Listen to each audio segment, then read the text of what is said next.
చాలా బాగుందండి. లైట్గా ఫ్రై అయితే చాలండి. ఈ కొబ్బరిలో ఉన్న చెమ్మే సరిపోద్ది. హలో అండి, వెల్కమ్ టు మై ఛానల్. అందరూ ఎలా ఉన్నారు? బాగున్నారా? మేమైతే చాలా బాగున్నామండి. మీరు కూడా బాగుండాలని మనస్ఫూర్తిగా కోరుకుంటున్నాను. మన ఛానల్ ఫస్ట్ టైం చూస్తుంటే సబ్స్క్రైబ్ చేసుకోండి. ఈరోజు వచ్చి మన వీడియో కొబ్బరి లడ్డు అండి. కొబ్బరి లడ్డుకి ఏమేమి పదార్థాలు కావాలో చూద్దానండి. పల్లీలు కొబ్బరి లడ్డు చేద్దాము. మనకు కావాల్సిన పదార్థాలండి. నేనైతే ఈ కొబ్బరి పిప్పని ఎందుకు అంటున్నానంటే, నేను ఆల్రెడీ పాలు తీసేసి కొబ్బరి అన్నం చేసేసాను, అందుకని కొబ్బరి పిప్పు అంటున్నాను. ఈ కొబ్బరిని మామూలుగా మనం తురువైనా లేకపోతే మిక్సీలైనా పట్టుకొని మనము కప్పుతో మనకి ఎంత కావాలో అని తీసుకోవచ్చు. నేనైతే దీంతో 2 కప్పులు కొబ్బరి తురువుని తీసుకున్నానండి. 1 కప్పు బెల్లం తీసుకున్నాను. చిన్న కప్తో 1/2 కప్పు పల్లీలు తీసుకున్నాను. కొంచెం జీడిపప్పు అండి. ఇప్పుడైతే మనం తయారు చేసుకున్నాం కొబ్బరి లడ్డు. కొబ్బరి లడ్డు తయారు చేద్దామండి. ఇప్పుడు ముందైతే స్టవ్ ఆన్ చేసుకున్నానండి నేను.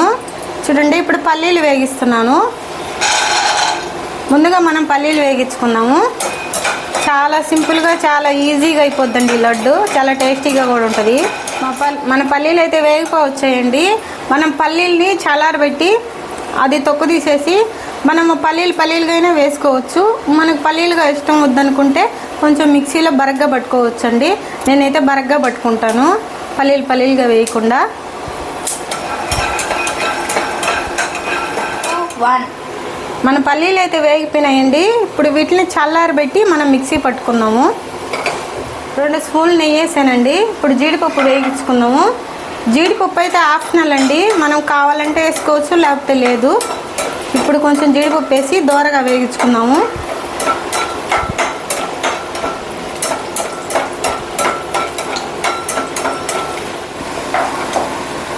చూడండి, జీడిపప్పు వేగించుకున్నాను. అదే నెయ్యిలో నేను కొబ్బరి వేసి ఫ్రై చేస్తున్నాను అండి లైట్గా.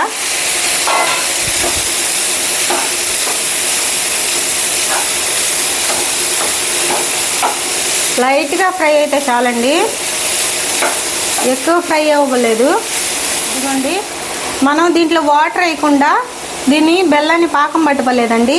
మనం కొబ్బరి లైట్గా వేయించుకున్నాం కదా, ఈ కప్పు బెల్లాన్ని ఆ కొబ్బరిలో వేసేస్తానండి.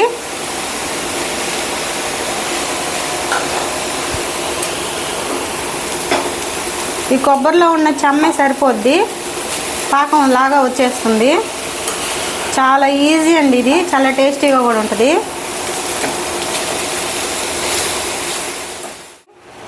మనం నీళ్ళు అసలు వేసుకోలేదు, మనం కలుపుతూ ఉండాలి మాడిపోకుండా, ఆ బెల్లం అంతా కరిగేదాకా. ఈ కొబ్బరిలో ఉన్న చెమ్మతోనే బెల్లం పాకం వచ్చేస్తుంది, మనం వాటర్ అసలు వేయలేదు.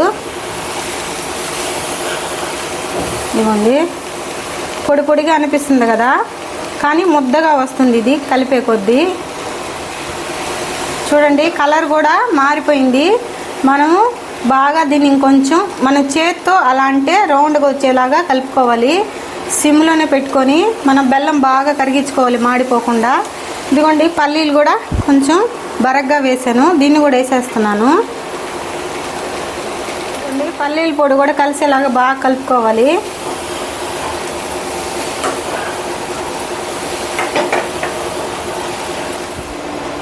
ఇదిగోండి, ఇలా తీసి ఇలా చుడితే మనకి లడ్డులాగా రావాలి. అప్పుడు మనం స్టవ్ ఆఫ్ వేసుకోవాలి. చూడండి, దీన్ని చల్లార్చుకొని, ఇది కాలిపోతుంది సరిగా చేయలేకపోయినాను, ఇది చల్లార్చుకొని లడ్డులు చుట్టుకుందామండి. ఇప్పుడు స్టవ్ ఆఫ్ వేసాను, చల్లార్చుకుందాము. చూడండి, చూసేదానికి పొడిగా ఉంది కదా, కానీ లోపల బాగా చెమ్మ ఉందండి. కావాలంటే చూడండి, ముద్దలు లడ్డు చేస్తాను నేను ఇప్పుడు. కొబ్బరి లడ్డు చూడండి ఎలా వచ్చేసిందో. మనకి అలా పొడిగా అనిపిస్తుంది, కానీ లోపల బాగా చెమ్మ ఉందండి. ఇదిగోండి, చూడండి ఎలా వచ్చేసిందో. ఇట్లా లడ్డులు చుట్టేసుకోవడమేను. మన జీడిపప్పులు కూడా వేసి పెట్టుకున్నామండి. ఇదిగోండి మన కొబ్బరి లడ్డు. ఇప్పుడు ఇవన్నీ కూడా చుట్టేస్తాను. ఇప్పుడు చుట్టేసి చూపిస్తానండి నేను. చాలా అంటే చాలా బాగా వచ్చింది. ఇంతేనండి, మన కొబ్బరి లడ్డు, పల్లి కొబ్బరి లడ్డు రెడీ అయిపోయింది. చాలా అంటే చాలా టేస్టీగా ఉందండి.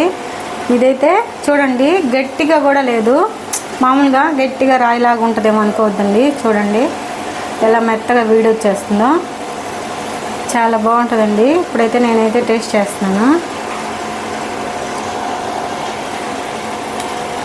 చాలా బాగుందండి. మీరు కావాలంటే కొబ్బరి ఫ్రై చేస్తారు కదా, అలా కాకుండా బెల్లమైన పాకం బట్టి కొబ్బరి దాంట్లో వేసి లడ్డు చేసుకోవచ్చండి. చాలా బాగుంది.